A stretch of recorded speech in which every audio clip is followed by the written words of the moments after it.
જય શ્રી કૃષ્ણ મિત્રો, આજે આપણે સાંભળીશું એકબીજાનો સાથ. એક ગામ જ્યાં લોકો વચ્ચે અનોખું બંધન હતું.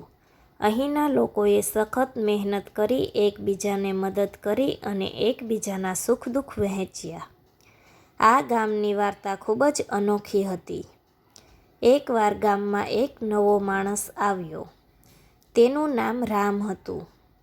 રામ અત્યંત નિરાશાજનક સ્થિતિમાં આવ્યા.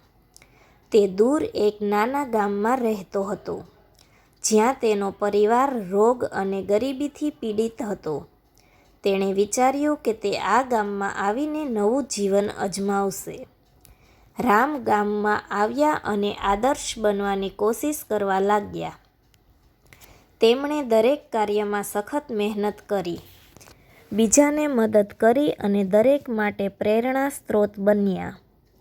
તે અન્ય લોકોના સુખ દુઃખમાં પણ ભાગીદાર થતો. એક વખત ગામમાં ભારે દુઃખનો સમય આવ્યો, જ્યારે ગામના વડાનો દીકરો અચાનક બીમાર પડ્યો. તેની હાલત નાજુક હતી અને તેના પરિવારને સારવાર માટે પૈસાની જરૂર હતી. પરંતુ ગરીબીને કારણે પરિવાર પાસે એટલા પૈસા નહોતા. જ્યારે રામે આ સાંભળ્યું ત્યારે તેણે તરત જ તેની તમામ બચત પરિવારને મદદ કરવા માટે વાપરી દીધી. તેઓ ઈચ્છતા ન હતા કે આ શોકગ્રસ્ત પરિવારને અમારી જેમ સંઘર્ષ કરવો પડે. બચતની સાથે તેણે ગામના અન્ય લોકોને પણ અપીલ કરી અને તેઓએ પણ પરિવારને મદદ કરી.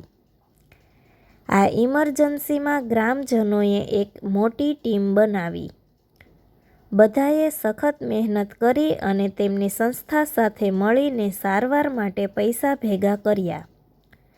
થોડા સમય પછી પુત્રની સારવાર કરવામાં આવી અને તે સંપૂર્ણ સ્વસ્થ થઈ ગયો. આ ઘટના બાદ ગામ લોકોના એકબીજાને મદદ કરવાના ઈરાદા વધુ પ્રબળ બન્યા હતા. આ તેમની સદ્ભાવના, ભલાઈ અને શક્તિનું પરિણામ હતું. તેઓ બધા સમજી ગયા કે આપણું વાસ્તવિક ધ્યેય બીજાને મદદ કરવાથી જ પ્રાપ્ત થાય છે. ગામ હવે એક પરિવાર જેવું હતું, જ્યાં બધા એકબીજાને ટેકો આપતા હતા. અહીંના લોકોએ તેમના સુખ દુઃખ વહેંચ્યા, એકબીજાને મદદ કરી અને સાથે મળીને તેમના સંઘર્ષનો સામનો કર્યો. તેઓએ સાથે મળીને આ દુનિયામાં સુંદર અને સમૃદ્ધ જીવન કેવી રીતે જીવવું તે શીખ્યા.